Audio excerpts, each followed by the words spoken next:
जहां एक तरफ देश को आज़ाद हुए 78 साल हो चुके हैं तो वहीं पर अभी भी रेप केसेस थम नहीं रहे हैं। भारत में लगातार रेप केसेस में इजाफा होता जा रहा है। हर दूसरे दिन किसी न किसी सबसे ज़्यादा घिनौने क्राइम की खबर आ जाती है और इस बार जो क्राइम हुआ है उसने सच में सबका सिर शर्मसार कर दिया है। किसी औरत को नींद नहीं आ रही ये सोचते हुए कि इतना ज़्यादा ग्रूसम एक्ट भी किया जा सकता है। निर्भया केस के बाद सबको उम्मीद थी कि शायद इतनी ज़्यादा क्रूएलिटी किसी लड़की के साथ नहीं हो सकती, लेकिन साल बर साल छोटी छोटी बच्चियों से लेकर बड़ी बड़ी लेडीज़ तक, औरतों तक रेप केसेस के जो मामले सामने आ रहे हैं वो सबका दिल दहला देते हैं। फिलहाल कोलकाता का आरजी कर मेडिकल कॉलेज इस टाइम चर्चा में है क्योंकि यहाँ पर एक ट्रेनी डॉक्टर, एक पोस्ट ग्रेजुएट सेकेंड ईयर को जिस बेरहमी से रेप किया गया और उसके बाद उसकी हत्या कर दी गई, उसने बहुत सारी औरतों को सोचने पर मजबूर कर दिया है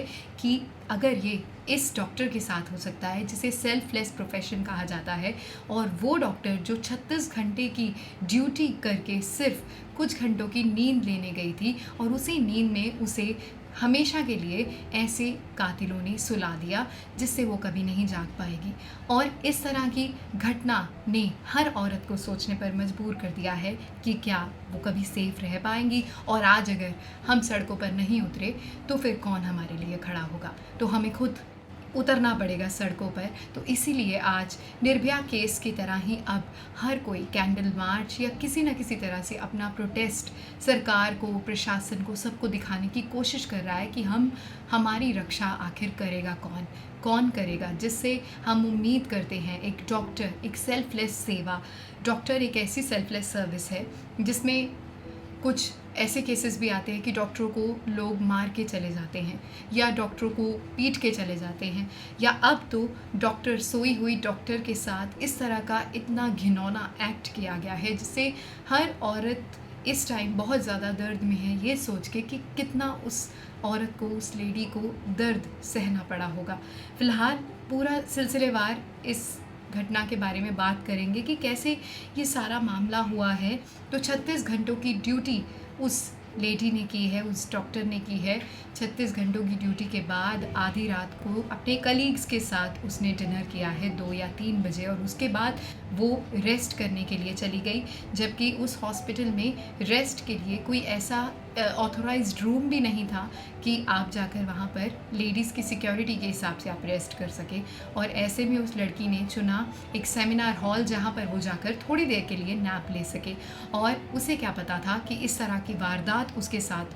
हो जाएगी। 8 अगस्त को वो जाकर थोड़ी देर के लिए रात को उसने सोना नसीब हुआ है, उसे थोड़ी देर रेस्ट मिला है, और 9 अगस्त की सुबह 6 बजकर ये सामने आया कि एक लड़की की लाश सेमिनार हॉल में सेमी नेकेड हालत में मिली है, जिसके साथ बहुत ज़्यादा घिनौनी उसकी हालत की गई है, जिसके साथ ऐसा क्राइम हुआ है जिसको सोचते ही आपके रोंगटे खड़े हो जाए। और उसके बाद उसके पेरेंट्स को बताया तक नहीं गया, उसके पेरेंट्स को 3 घंटे बाद इन्फॉर्मेशन दी गई है, और उसके बाद भी उनको बहुत देर तक बाहर ही रोका गया। सिर्फ उन्हें पेरेंट्स को ये बताया गया आपकी लड़की बीमार है, पहले तो ये बताया गया, लेकिन बाद में ये बताया गया कि आपकी लड़की ने सुसाइड कर लिया है। सबसे बड़ी शक की भूमिका रही इस कॉलेज के प्रिंसिपल के ऊपर, जिन्होंने लड़की के बिहेवियरल चेंजेस को सुसाइड की वजह बता दिया। उन्होंने ये क्लेम कर दिया पहले इन्वेस्टिगेशन के पहले ही कि इस लड़की को इस तरह के कोई सिम्टम्स थे कि वो सुसाइडल टेंडेंसी की थी और उसने सुसाइड किया है, उसे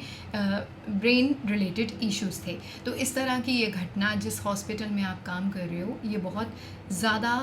बेहुदा है कि इस तरह की स्टेटमेंट एक ऐसे प्रिंसिपल की तरफ से पास कर देना जिसके ऊपर इन सारी रेजिडेंट डॉक्टर्स की ज़िम्मेदारी है, उनकी सेफ्टी की ज़िम्मेदारी है। और उसके बाद उन्होंने किस तरह से साथ के साथ अपना जो है रिज़ाइन दे दिया। पुलिस ने इस मामले में 33 साल के संजय रॉय को गिरफ्त में लिया, हिरासत में लिया शक के आधार पे, क्योंकि सीसीटीवी फुटेज में 4 बजे संजय रॉय उस बिल्डिंग में दाखिल होता दिखा था। संजय रॉय का जो प्रोफेशन है वो एक सिविक वॉलंटियर था और पुलिस के साथ वो काम करता था और कुछ इमरजेंसी केसेस को अलग अलग तक हॉस्पिटल्स में वो लेकर जाता था। और पुलिस का कहना है कि मौका वारदात से उन्हें एक ब्लूटूथ डिवाइस मिली है और उस ब्लूटूथ को जब शक की बिना पर बुलाए गए सारे लोगों के साथ मिला देखा गया तो संजय रॉय के साथ उस ब्लूटूथ का फ़ोन जो है कनेक्ट हो गया, तो ऐसे में उसे अरेस्ट कर लिया गया। इस केस में बहुत सारे लूप होल्स रहे। क्यों लड़की के माँ बाप को इतना वेट करवाया गया? सबसे पहले उनकी जिम्मेदारी थी अपने बच्ची की, जो भी जिस हालत में वो थी उनको देखना, उसको एटलीस्ट एंड मोमेंट्स में पेरेंट्स को पहले हक देना चाहिए था कि कैसे वो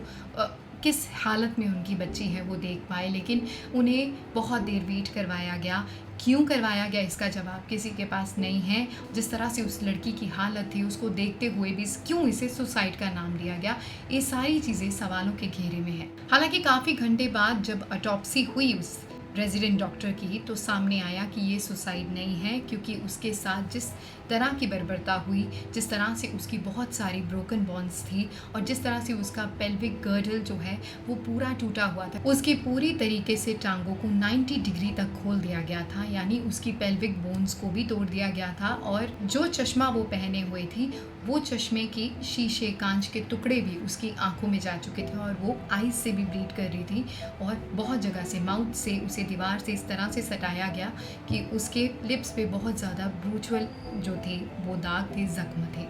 और एंड में उसे गला दबाकर मार दिया गया। तो सिर्फ रेप तक नहीं रुके और उसे मार भी दिया गया। इस रेजिडेंट डॉक्टर की मौत का मामला सामने आते ही सारे जो जितने सहायक डॉक्टर्स थे, रेजिडेंट डॉक्टर्स थे, आसपास के जितने हॉस्पिटल के डॉक्टर्स थे या फिर दूसरी स्टेट्स तक ये मामला पहुंचने लगा और डॉक्टर्स में और ख़ासकर महिला डॉक्टर्स में बहुत ज़्यादा गुस्सा बढ़ने लगा। वो सड़कों पर उतरने लगे और हर जगह प्रोटेस्ट होने लगे। इस पूरे मामले पर IMA यानी इंडियन मेडिकल एसोसिएशन भी सामने आई। उन्होंने भी काम बंद करने की बात कही और सरकार को अल्टीमेटम दिया कि आप इस मामले में जो भी बनती कार्रवाई है वो कीजिए। मामला कलकत्ता हाई कोर्ट तक भी गया और उसमें CBI को इंक्वायरी सौंपी गई और CBI अब इस मामले की जांच कर रही है। सबसे बड़ी बात इस केस में ये है कि वेस्ट बंगाल की CM ममता बनर्जी से इस्तीफा मांगा जा रहा है, लेकिन ममता बनर्जी खुद इस मामले में सड़कों पर नजर आई और उस मृतक रेजिडेंट डॉक्टर के लिए इंसाफ की गुहार लगाती नजर आई और उन्होंने इस मामले में गिरफ्तार आरोपी के लिए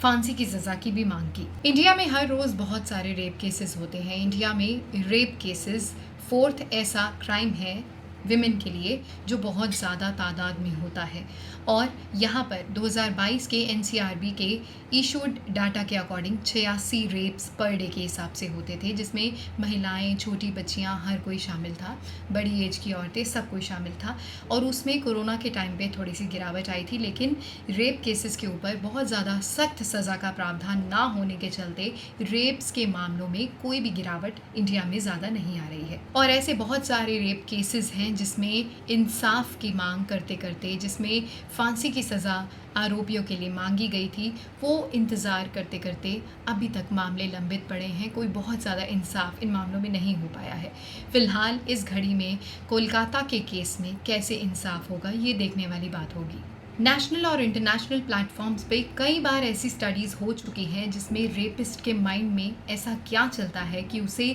रेप करने की इच्छा होती है के बारे में स्टडी की गई है। और ऐसी बहुत सारी स्टडीज़ में कुछ फैक्टर्स कॉमन है, जैसे कि रेपिस्ट के बचपन का माहौल, उन्हें किस तरह की परवरिश मिली है, उनके घर में किस तरह का माहौल था, क्या वो बहुत ज़्यादा उग्र माहौल था, बहुत ज़्यादा वायलेंट नेचर का माहौल था, उन्हें किस तरह की परवरिश मिली है, ये सब कुछ मायने रखता है। रेपिस्ट का सराउंडिंग कैसा है कि उसने रेपिस्ट बनना मंजूर किया, उसे किस तरह का फ्रेंड सर्कल मिला है और किस तरह से उनकी पर्सनालिटी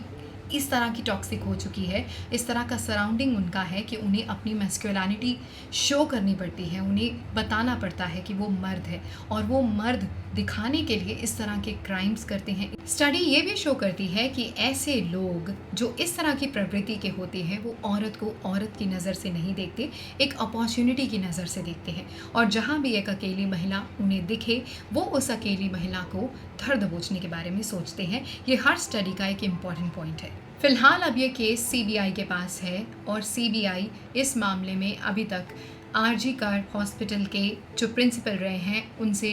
पूरी पूछताछ कर रही है। इसके अलावा और रेजिडेंट डॉक्टर्स, ट्रेनी डॉक्टर्स जो कि उस महिला के साथ काम करते थे, उन्हें भी पूछताछ के लिए बुलाया गया है, जबकि 12 और लोगों को डिटेन किया गया है इस मामले में इंक्वायरी करने के लिए। फिलहाल सीबीआई के सामने बहुत सारी चुनौतियां होंगी इस बार, क्योंकि उस टाइम पे जब ये सारा वारदात हुआ है, जितने भी ट्रेनी डॉक्टर्स इस टाइम प्रोटेस्ट पे हैं, उन सब का कहना है, जो वो लाइव कर करके तस्वीरें दिखा रहे हैं, कि हॉस्पिटल प्रशासन ने इस मामले में उतनी जिम्मेदारी से काम नहीं किया, क्योंकि on the spot seminar hall से कुछ दूरी पर ही दोबारा से कंस्ट्रक्शन वर्क शुरू करा दिया गया। जब इतना हीनियस क्राइम वहाँ पर हुआ है तो वो क्राइम सीन डिटेन हो जाना चाहिए, एरिया क्राइम सीन की शेप में उसे बंद कर देना चाहिए, लेकिन क्राइम सीन को बंद ना करते हुए उन्होंने उस एरिया से थोड़ी दूरी पर ही कंस्ट्रक्शन वर्क शुरू करा दिया और पुलिस खड़ी तमाशा देखती रही। सो जाहिर तौर पे स्टेट गवर्नमेंट की भी भूमिका सवालों के घेरे में है, कि क्या कोई ऐसी इन्फ्लुएंशियल पर्सनालिटी को बचाया जा रहा है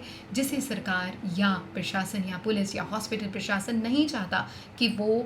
इस मामले में फंसे, और एक ऐसे आदमी को इसमें मामले में शिकारी बनाया गया है जिसने खुद ही कह दिया कि आप मुझे फांसी दे दीजिए। लेकिन क्यों ऐसा कहा, अभी ये सब कुछ सीबीआई के पास है। सीबीआई इस पूरे मामले की जांच करेगी। फिलहाल हमारी तरफ से उस लड़की को, उस ट्रेनी डॉक्टर को बहुत बहुत श्रद्धांजलि। और ये बहुत बड़ा क्राइम है, हर एक औरत की तरह आज मेरी आंखें भी बहुत नम हैं, और मैं प्रे करती हूँ कि हर औरत को, उस लड़की को खासकर इंसाफ मिले, जल्द से जल्द मिले, और कभी ऐसी